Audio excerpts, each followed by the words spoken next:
अहिल्यानगरमधील प्रसिद्ध चित्रशिल्पकार प्रमोद कांबळे यांना मानाचा अभिनव जीवन गौरव पुरस्कार जाहीर झालाय. पुण्यातल्या लोकशाहीर अण्णाभाऊ साठे ऑडिटोरियम मध्ये या पुरस्काराचं वितरण उद्या मंगळवार दिनांक 21 जानेवारी रोजी सकाळी 11 वाजता होणार आहे. महाराष्ट्र शासन अनुदानित भारतीय कला प्रसारणी सभेच्या अभिनव कला महाविद्यालयाच्या वार्षिक कला प्रदर्शन कार्यक्रमात या पुरस्काराचे वितरण केले जाणार आहे.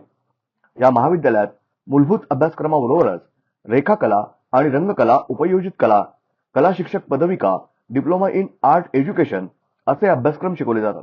त्यामुळे या महाविद्यालयाच्या वार्षिक कला प्रदर्शनासाठी विविध स्तरातून मान्यवर कलाप्रेमी विद्यार्थी उपस्थित असतात. महाविद्यालय दरवर्षी कला क्षेत्रात आपले अलौकिक असे योगदान देणाऱ्या कलाकाराला जीवन गौरव पुरस्कार देऊन गौरवतं. यावर्षी यासाठी प्रमोद कांबळे यांची निवड करण्यात आली आहे. त्याबाबतचं पत्र प्राचार्य राहुल भीमराव बळवंत यांनी कांबळे यांना दिलंय. हा पुरस्कार जाहीर झाल्याबद्दल त्यांचं सर्व क्षेत्रातून अभिनंदन होत आहे. ब्युरो रिपोर्ट, न्यूज डेस्क, महानगराची लाईफलाईन, मेट्रो न्यूज.